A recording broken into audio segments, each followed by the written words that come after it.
Hey, what's up, everybody? Al the Blogger here, Moxie Hotel, RuCom 2022. I'm here with the wonderful, inspiring poet, artist, rapper, Louis Santana. What's up, Al? How you doing, man? Thanks for having me. Yes, sir. I was gonna say the same thing to you. Likewise, bro. Thanks for allowing me to interview you. I appreciate it, man. All love. We were just talking for like 15 minutes right off camera. Yeah, hey, I thought it was rolling. Yeah. No, I'm just saying it was authentic, but I also thought it was rolling, but it's all good. No, just because my camera low key is about to die, so I'm like, let me just save it, just talk to you, off camera, get to know you more. Let's charge it up then. Let's charge it up. Well, yeah, I'm on, like, I got like 30 minutes on here. I got time. We got the energy here. Yeah, exactly. So I want to get started. Like, obviously, the fans want to make sure they get an idea of who you are. I don't want to be too cliche. Obviously, you're a rapper, but yeah. I'm sure you have other things outside of rap. So of course, let's get to that, and then we just keep the ball on. Yeah, hip hop artist and entrepreneur, man. I like to go through different avenues of creativity, wherever it may be. It may be marketing, it may be clothing, it may be something else that people ain't even thought of yet. I'm a student of Nipsey, you know what I mean, and I like how he implemented different things that made you circle back to the music. So just to give you a little history, I was a part of the first Bluetooth headphones being introduced out here independently. Nobody's doing that before us, I like doing trend-setting type things like that. After that, look, our headphones were magnetic. You seen those type of headphones. Nobody was doing that before us. Yeah. After we did that, I kid you not, it was like a week after I seen Beats by Dre introducing their magnetic headphones. After we launched them. So y'all didn't get no credit for it, or come on now. Oh, man. A lot of big companies will watch small companies and make it their own. Take their idea, just run with it. That's crazy. It's okay. It's all inspiration. I could do something else. I could do it again. That's true. That's the key word. Do it again. Again, I should say, is the key word. But yeah. Never stop at one W, bro. Let's keep going. It's a fact. I want to get back to what we was talking about off camera. To be honest with you, that was a whole conversation in itself. Let's chop.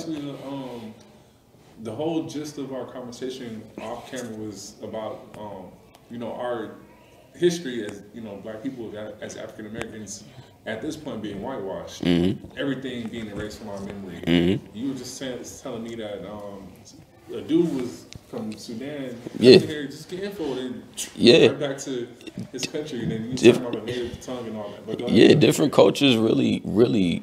That's what I respect about, of course, us, but many different cultures, they know their direction of what they have going on. It's not just let me have fun today or let me just do whatever I want. This man came from another country. Like I told you, he's from Sudan. He said he came from another country just to get knowledge to obtain and take back to the generation behind him. The kids need that type of education because out there, they're not even being taught their native tongue. Everything's English Americanized, So he comes out here to find books, knowledge, anything else to bring back to the younger ones. And I was like inspired. It was a reality check, like what are we building towards, because everybody mostly in this country is worried about today and themselves and right now. But this man has migrated, what I'm saying? It's people migrating. To migrate back, it's a big world and it's a lot to do in it. So refocusing missions is really something I had to take note of from that. I like that. I got an interview. I'm like just listening to you talk. I did want to ask you though, as far as your rap career and correlating and tying that to our ancestry as African Americans. You mentioned Nipsey off camera. So Nipsey, rest in peace to Nipsey. He was Ethiopian, I believe. Yeah, I think he said it was Eritrea, something like that. Isn't that Eritrea? I'm not sure if that's two sides of the same coin, but I just try to keep it specific. They try to. You know what I'm saying? Exactly. So Nipsey, in our minds, was a guy. He was a king. Like he didn't give into the industry, but then when he dies, everybody's like, rest in peace. I'm genuinely, I mean, when I say rest in peace, I mean it. Yeah. I've listened to Nipsey since 2010, 2011, but you good? That's La Monique. She already famous. Right, yeah. Okay. Yeah. All right, okay. That's my PR for sure. With the Nipsey thing, I was just like, okay, he passed away. Y'all wasn't showing him love. Like Jay-Z just made a song with him. I'm like, where was this at? You know, Yeah. Nipsey been around for like 15 years. So the point I'm trying to make, just to get back into the, you know, the interview aspect is, you being inspired by him, I would imagine now you're gonna be able to take what he's, you know, brought to the world, and then you're gonna provide more for the next generation. Pretty much. Great, you know? Yeah, pretty much. Like I will say, like I was raised. You on the way out? Go ahead. I see you in a few. I'm gonna catch your panel. But one thing I took from him, I'll say this: I saw him talking a story about how he would go over to the native land with his dad, him and his brother. Said he would go over there when they was like teenagers and stuff, and it was a culture shock. He said he was out there in a tall tee and, you know, an S hat and all that stuff. None of that's out there, and it like recentered him into what life is about, and he took certain cultures and certain morals and brought them back here, and you saw his career change after that. Yeah, thanks. And he never changed on his people. He tried to bring his people with him, tried to do everything for us, by us, independent. Like, it's so much work to be done, and we are the engines to do it. It's not going to be done without us. We are the generators. That's why it's a generation. So it's like, I like bringing things like that to what we have going on. I'm one of many like that, you know what I mean? I'm my mom's only son. So as far as the next generation, of course, that's all I can think about. And the generation before me, how can I help that? You know what I mean? There's a lot of generational links that just have to be that way. That's why we're Generation Y. We have to ask all the questions because things were broken before us. Bring it back into one, solid. That's why the generation after us could just maneuver around the bullshit. That's Generation Z.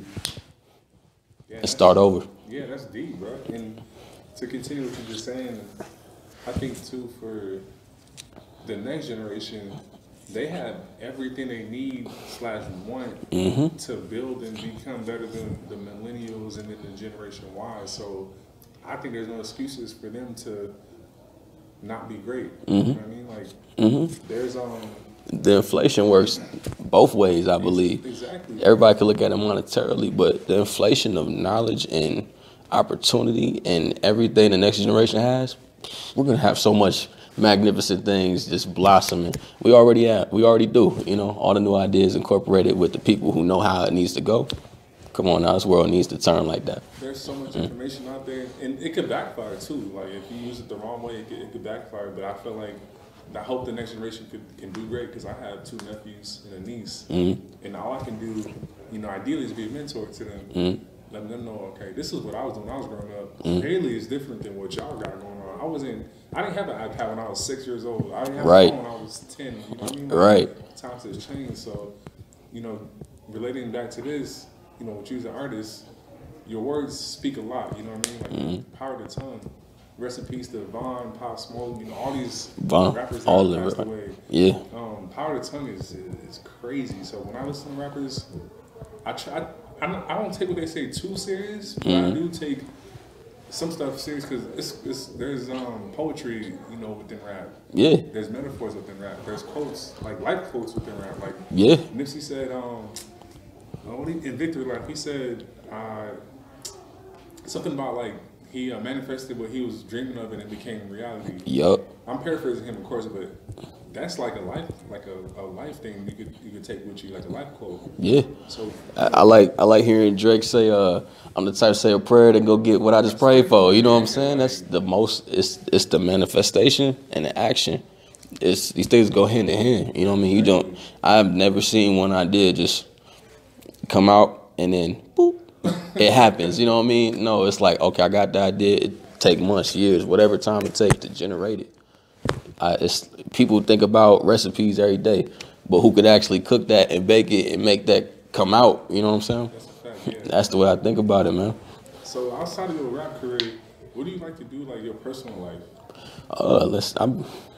Honestly, of course, generating wealth. I mean, I'm a student of every game. I really just like obtaining more knowledge and going to live more life. Like I like spending time with my mom, my girlfriend, everything, family, like anything that can make this day a good, happy day. I'm all for it. Let's take off, you know. But yeah, outside of that, I just try to take those experiences and bring it back to the art. Yeah. Because that's what make it beautiful. You know what I mean? It's education out there. So many experiences that.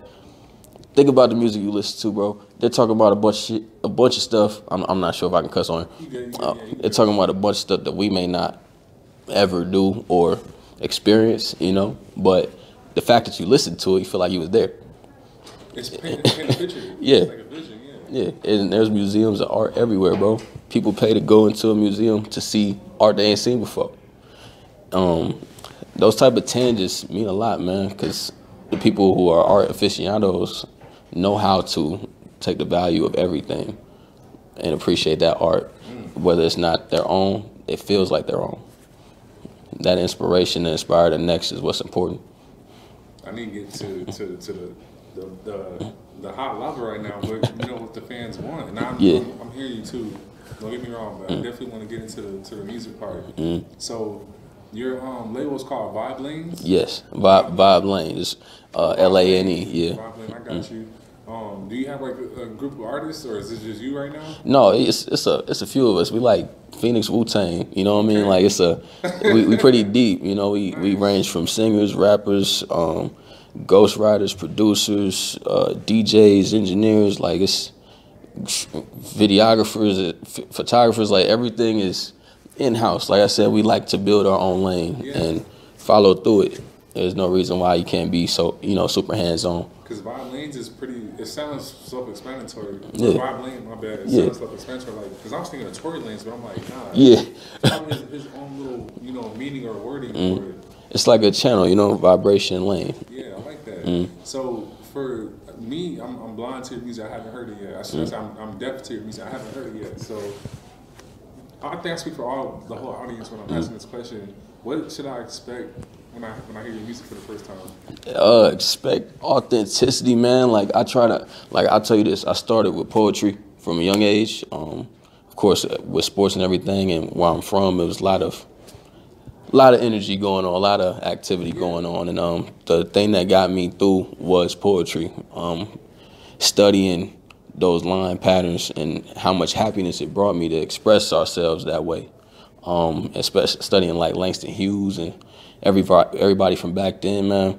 I just wanted to be able to write and express that. So after it got to, from poetry, messed around and went into battle rap at school because everybody roasting. You know what I mean? Everybody roasting. We small. Everybody roasting. So I already know how to rhyme and have rhyme schemes, have some flavor. Let me see if I can implement it into this. My homies beating on tables. You know, this is fun. So now it's go from battle rapping to just freestyling, and then later on actually making music. So you'll get stories from me. Like you'll hear the stories and you'll hear where I came from. You'll hear the grind, the grit, the struggle. You'll hear the success patterns, the overcoming. Like I just love breathing it, man. It sounds aggressive sometimes. Sometimes it sounds smooth. It doesn't matter, man. It's like music. It's good to be multifaceted. You know what I'm saying? So I try to step through different realms, man. No songs sound completely the same whatsoever. I don't have a specific genre. Of course, I'm a hip hop artist, but I bleed through any genre. Because you know, you just said it right now. There's different genres. You got what they call mumble rap, then you got trap, then you got you know, conscious storytelling rap. It's a place for everything. You know, what is it called? Backpack rap, exactly. So it's a place for everything, and I want to be in every place. I like that too. I was just gonna say, so I mean, for you, there's a spot for you. You know what I mean? And I'm not just saying that because I'm on camera. I mean that genuinely. I appreciate that. I think there's a spot for you and for you to blow up because, you know, Phoenix doesn't have from me being a blogger for, you know, almost a decade now. I interviewed a lot of artists. Phoenix doesn't really have its own sound. We don't have our own sort of beats. We don't have our own like our own culture out here. Like if I'm in a certain, like if I'm in Phoenix, like I want to listen to a New York artist. I want to know New York. I want to know Brooklyn. I want to know Manhattan. I'm gonna hear it through, you know, a certain song. Yeah. If I'm trying to listen to Snoop, I'm gonna paint a picture of Long Beach from what he's talking about. Same thing with Miami, with Atlanta, with New Orleans, with Lil Wayne. I want to hear. If I'm a foreigner, you want to hear people from your section.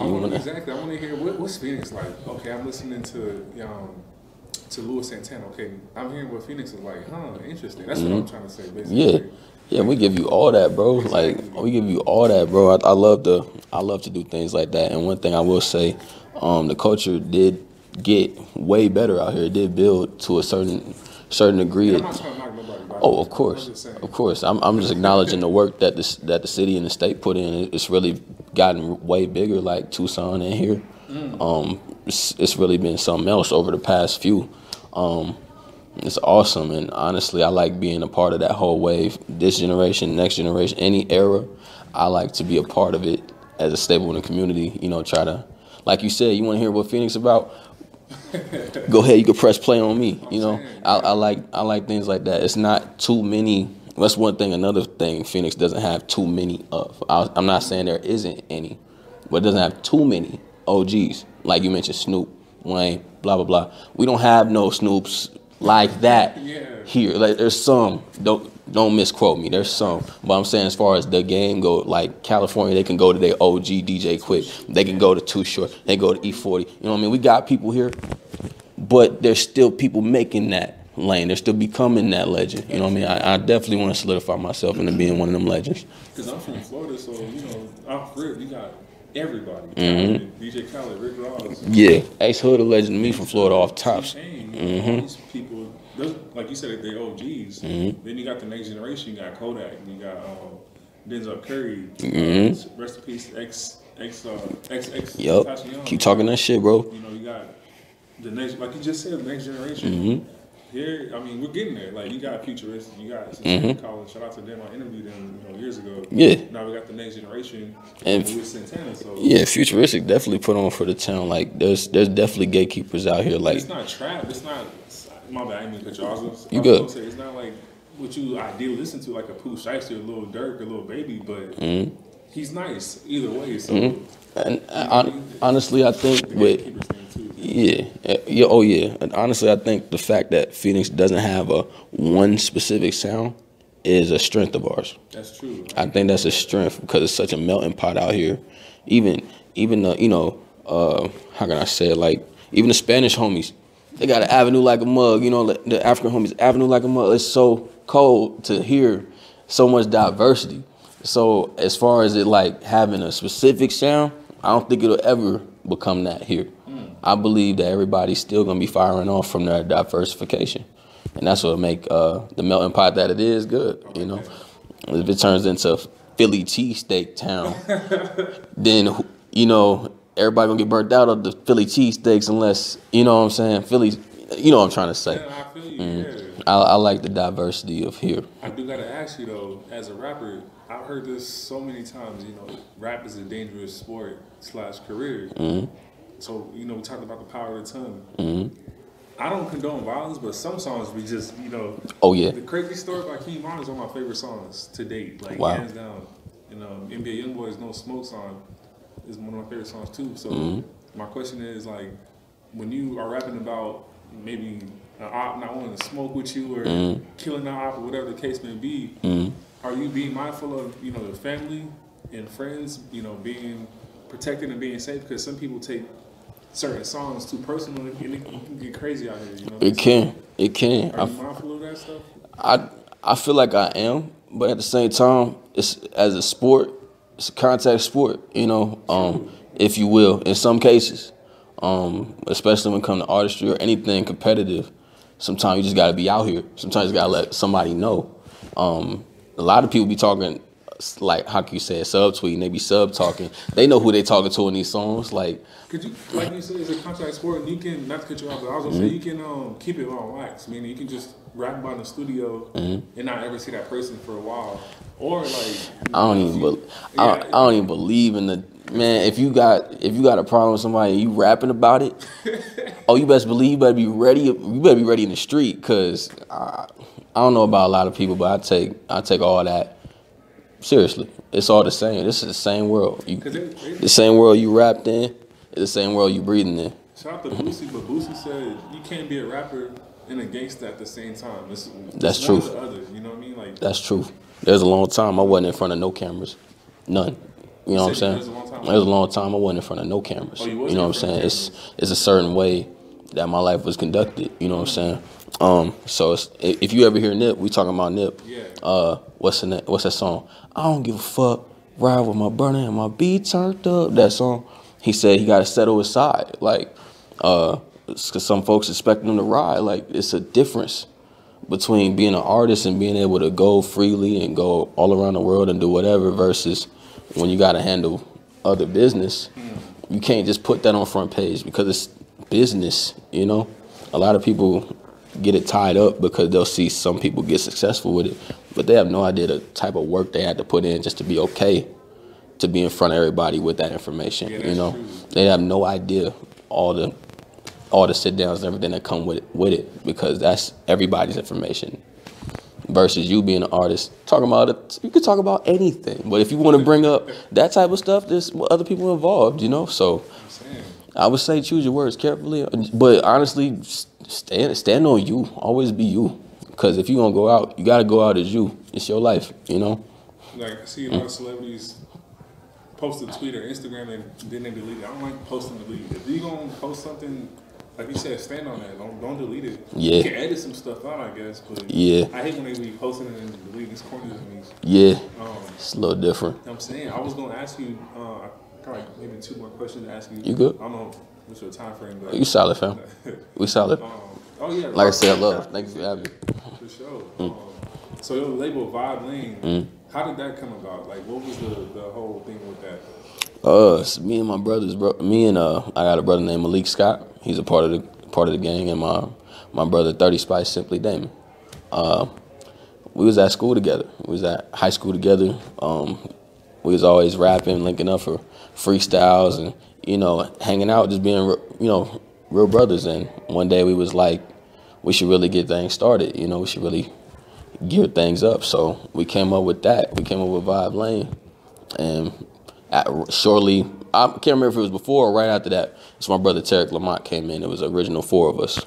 So as time went on, we started expanding, meeting more people, gaining more relationships with everybody. Like we linked with Poppy Franco. Actually, I'm misquoting it. My brother Charlie Beeman was there from the jump as well. Charlie Beeman and Bobby Adams. Those are our super producer engineers. They were there from the jump, along with me, Malik, and 30. So it was about roughly 4 or 5 of us at first. Keep expanding. We got Poppy Franco. We got the original Sin. We got Stephen Killed the Ego. We got Adriana Ortiz. We got it's many more. You know what I'm saying? It's a lot of great people with us, man. My man KG from Compton. He's an awesome artist as well. And I hope I'm not forgetting Koi. Koi, she's a dope singer and lyricist as well. My man DJ M Rocker, you might have heard of him as well. He's a DJ internationally as well as downtown and more places. Like I said, I can't keep counting on my hands, bro. We grew as a family and we try to keep it that way. I like that. Yeah. What do you see the vision for this company, like for this label, and then for your own career as a rapper? I see it infinite, man. We could really keep this going for many more moons. Cause it's like I'll bring up TDE for example. You know, you got your originals, you got Kendrick, Schoolboy, all them. More people are coming. You know what I'm saying? What's Lance Skywalker? You got Baby King, Isaiah Rashad. You know what I mean? Things like that. You know, I believe we can continue this infinitely, man. Whether it's us going from music into a different venture and helping the next go into their music and the next ventures, I just feel like it could be a booming business infinitely. Man, I'm gonna have to hear your music, bro. I think I'm an interview. I'm just sitting here. Listening to you talk. Like, I'll get you a physical. I'll get you a shirt. I'm gonna see you again, fam. You blessed me today. I appreciate you. Likewise, it's the love is genuine. Like I'm saying this on camera. We talked off camera for like 20 minutes before the interview started. So it's genuine. You was good energy from the jump, bro. I only revolved toward that. Oh yeah, always, bro. I appreciate that. I was gonna ask you last question. Can you plug in the next show that you have, running projects, and then social media, and then we'll wrap it up with that? Let's see. The next project I'm working on is Bruce Wave 2. Like I mentioned to you before off camera, I dropped my Bruce Wave album last year around March. That's my most successful album. I want to keep that going. I love that brand.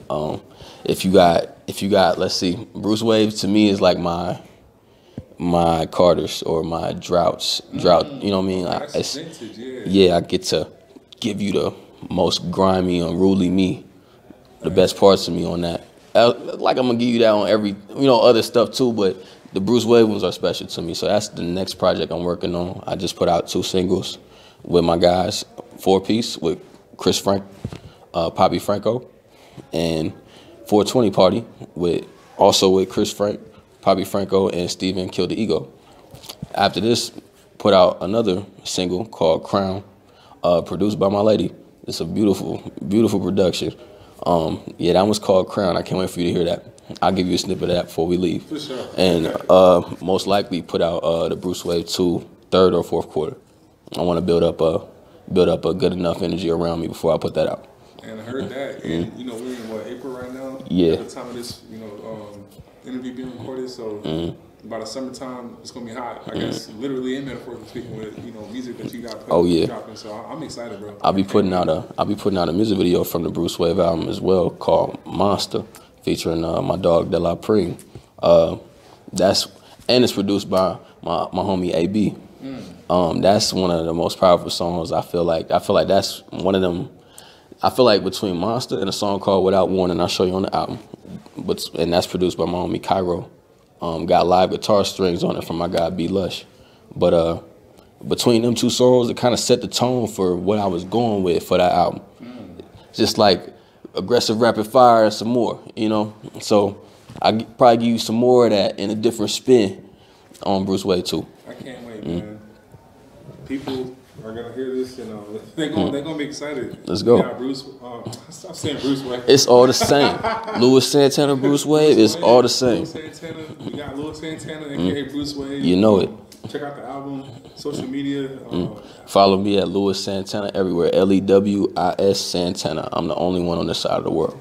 Yes, sir. Louis Santana, thank you so much for your time. Thank you, Al, man. Root Con and Dom Root. I appreciate it. Shout out to Don Root. Root Con has been awesome. Y'all need to get in, tap in with my guys. Yes, sir. And shout out Lane. Vibe Lane, you gotta know it. Peace. Peace.